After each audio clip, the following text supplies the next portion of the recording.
नमस्कार, समस्त को नमस्कार.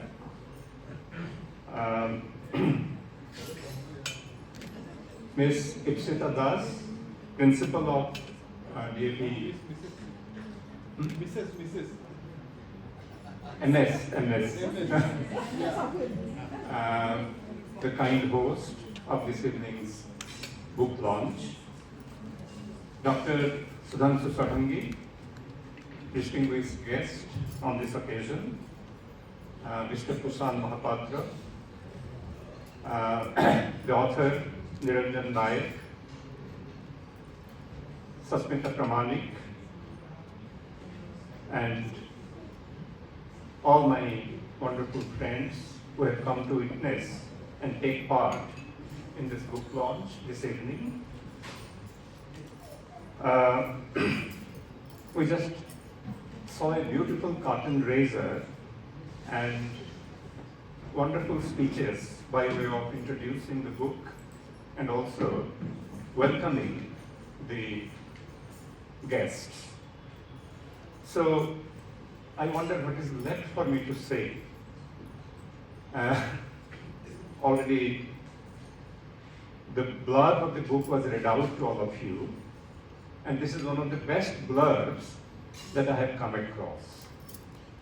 In fact, I read the blurb after I read the book and after I prepared my talk on the book. But after reading the blurb, I felt that I have not been able to capture in 1500 words what the blurb has been able to capture in, let's say, 200 words. So my thanks to the writer of this blurb. I'm sure it is either the author or the author's editor, or they have together jointly written this blurb. It's a wonderful blurb. And I'm sure it sends the book on a very fruitful and lovely journey ahead. Now, Niranjan Nayak seems to be unstoppable. It's only 1.5 years ago that he brought out his debut novel, his first novel, The Other Side of Reason. And now he has brought out his second novel, The Blue Hill and the Broken Sky. Now this is amazing. It's not often that you see creativity of this tremendous kind. One novel, debut novel, and then 1.5 years later, another novel. So he must have started writing his second novel right after the first novel was published. And he doesn't know the immense service that he is doing to a neglected genre of literature, of Indian English literature. I call it Odia English literature. It's a tremendous service to Odia English fiction, Odia English literature. Now, it is a very slender corpus. Those of you who have some acquaintance with Odia English literature will know that it is not a very large corpus. There are some works, but not much has been done in Odia English fiction. So he is enriching this Odia English corpus tremendously, and he is also diversifying it. I say diversifying because the Odia English corpus, it has some gems like Vyotkesh Tripathi's Baba Boogie, The Vagrant, and Dharanidhar Sahu, Professor Dharanidhar Sahu, who passed away last year. His novels, The House of Serpent, The Simple Things of Life, and Prince in Disguise. So these are very important contributions to Odia English fiction. I make a distinction between Odia English fiction and Indian English fiction. Odia English fiction is very rooted in the milieu of Odisha.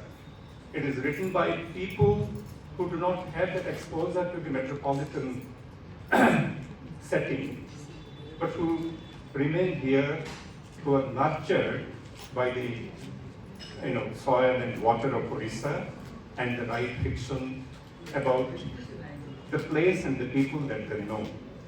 Now there is another novel. There are two other fine novels that I want to mention. One is Ashwini Mishra's Feet in the Valley. It's a very fine novel published by Rupa in 2015. And Sachi Jena, A Tale of Two Families. Now all these novels deal with, for example, Györkös Tripaঠি's novels deal with the complications and the intricacies of desire. Dharanidhar Sau's fiction deals with the philosophical implications of truth. Ashwini Mishra's novel has the world of administration as its canvas, and Sachi Jena writes about the world of business. Now there is no fiction which actually explores the educational space. I'm not using that word campus novel, it's a very sort of very cliched word. But there are not many novels which explore the educational space, and that is what Niranjan Naik has set out to do. Why educational space is not explored? It's probably because of a belief that these places are inherently dull, that there is nothing interesting that goes on here. The inherent dullness of these spaces prevents writers from writing about them. A teacher is never a hero, never a protagonist of a novel. Nobody can think of making a teacher a protagonist. So with these two novels, The Other Side of Reason and The Blue Hill and the Broken Sky, Niranjan Naik is set to change that perception. And I congratulate him for that, or on that. He is expanding the corpus, enriching the corpus, and also diversifying it. So now, educational space becomes a very important canvas, very important subject matter to write about. So, Other Side of Reason, as you know, was set in Ravenshaw College. It had Ravenshaw College as its setting, and this novel has Utkal University as one of the settings, but it is not entirely set in Utkal University. It is also set in a number of other places in Northeast, outside of Odisha, in some of the colleges of Northeast, New Jalpaiguri, New Bagaigao, and also Dhubri. Now, before I come to what is specific, what is really very important about this novel, I would like to say a little about why a Niranjan Naik novel has become something to look forward to on the part of his friends. Why it has been greeted with enthusiasm, with warmth, and with interest. It's because he tends to write what is called an autofiction. He writes about himself, he writes about his own surroundings, his own life, and in the process, he holds the mirror up to the lives of others, lives of friends with whom his life interlocks. So that is why his friends tend to identify with the characters and the setting. Especially, it's very clear in the Ravenshaw novel, The Other Side of Reason, where Ravenshaw becomes not only a setting, but also a character. And that is why most people actually look forward to his novel, his friends look forward to his novel. So in this novel, The Blue Hill and the Broken Sky, we find Utkal University fleeting. It's not a dominant presence in this novel. It sits, the dominant presence is something else. But then, Utkal University is fleetingly glimpsed in the pages, in the first 50 pages of the novel, you find Utkal University, and maybe, the three characters there, Amal, Bijan, and Meghna. These are the three characters whom we find in the first part of the novel. And they are, in fact, the Utkal University version or counterparts of the three characters we met in the other side of reason, namely Arun, Rajiv, and Saswat. They were from Ravenshaw, and then we come to this novel, we have these three characters. Now, Niranjan Nayak has also another important, very important thing to tell us about in this novel. He is shifting the scene from Ravenshaw and Utkal University to some other places. And these places, I think, this is a very important shift. He is trying to take us away from, shift us from the, the far off to a, I almost wanted to say far from the madding crowd, but then I would not use that expression. It's a place bounded by blue hill and under the majestic blue sky, away from the claustrophobic urban spaces and known landmarks of Odisha. In other words, he writes about Darjeeling. Darjeeling is a kind of forest of Arden where fantasies can come true and where very extraordinary things can happen. And this novel tells us about one such extraordinary encounter. The encounter between a man and a woman. They meet during a bus ride from Siliguri to Darjeeling, and they feel an instant attraction for each other. And then that leads to a couple of other encounters. So this is what the novel is about. This is at the heart of the novel. And this person is no other than our Aman, the character from Odisha, who was also studied at Utkal University. The other person is, of course, Tulika. They meet each other during the course of the bus journey, and they feel an instant attraction. But before I go on to talk about the implications of this encounter, let me tell you something about the backstory that drives Aman towards this encounter. Aman is a very fascinating backstory. He has fallen in love with a girl called Meghna, but he is unable to turn that into a very fulfilling relationship. And this is just not a failure of communication on his part. The problem is rooted in his personal identity. The problem is rooted in a complex, troubling identity that he is not too willing to publicize before the world. And here I have to congratulate the author because he has managed it so skillfully and adroitly. On page 43, there is a chapter called The Hour of Truth. And in this chapter, he suddenly confronts us with the knowledge that Aman is Aman Akhtar. So far, we didn't know. We thought that Aman was just like one of us, a Hindu. Meghna is also a Hindu girl. But suddenly, on page 43, he drops this information that Aman is Aman Akhtar. So this part of his troubling, complex identity is something that comes in the way of his developing a fulfilling relationship with Meghna. And that is why he quits. But there is also a mundane reason for his quitting Odisha and going to Assam.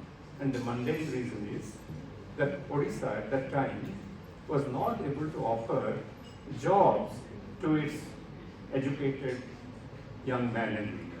I know many young men and women of Odisha who left Odisha to join, to do teaching jobs in Assam. There are many such. I know many instances. Many have followed Aman's trajectory, but of course, many have also come back after getting, a suitable job in Odisha, a government college job or a job in a university. They have come back to work in Odisha, but they have gone. And this is in fact a sad commentary on Odisha which is not able to offer fulfilling jobs to its young men and women. So that is why Aman goes to Assam, and while he is in Assam and he is smarting under the breakup of this relationship with made man, he is unable to do anything. He is in a state of existentialist stasis. He is unable to think beyond, do anything. So to get mental peace, he is on a revitalizing trip to Darjeeling, and that is where he meets Tulika. Now, Tulika has a story of her own. Although they feel an instant attraction for each other, Tulika has a story of her own, and Tulika's father, Tulika's parents, her grandparents, they were actually residents of Bangladesh. And during the partition, they had to flee Bangladesh. The unrest caused by the partitions caused them to flee, made them flee their homeland. So, Tulika's father was witness to all the horrors of post-partition violence. And Tulika's father developed a tremendous hatred for Muslims, because it is the Muslim mobs who were basically responsible for all the atrocities and all the torture that were heaped upon the refugees. And he also lived the life of a refugee in North Bengal. So this is Tulika's story. Tulika knows that Aman is Aman Akhtar. Tulika knows Aman's identity. But then, Tulika also knows that any permanent alliance with Aman will not be to her father's liking. So, she also holds herself back from developing or forming a relationship. Now, here we have a situation where Aman has to make a very important move. And Aman, in the meantime, I'm cutting the story short because it's a very complex story. And Niranjan Naik uses a very complex narrative technique. The novel moves back and forth. It begins in 1994, then goes back to 1987, then again moves back to 94. Very complex narrative which moves back and forth. And there are different narratives, different stories told in different voices. So you find Aman has in the meantime got a job in Odisha. He has got a government college job, and he comes back to Odisha. While he is in Odisha, he receives this information, this telephone call from one of his northeastern friends, Samar, that his friend has met with an accident, and that he has to come. So that is the testing point, that is the test for Samar. Samar knows that now a tremendous act of self-sacrifice is called for, and he has to really own up to it. He has to really go and face that important call. So he goes there, and he finds to his, I'm sorry that I'm slipping into spoilers here, but this is such a complex novel that if I do not tell you something about this, then you won't be able to understand what is happening in this novel. So he goes and finds Tulika in a very, in a paralytic state. She has met with an accident.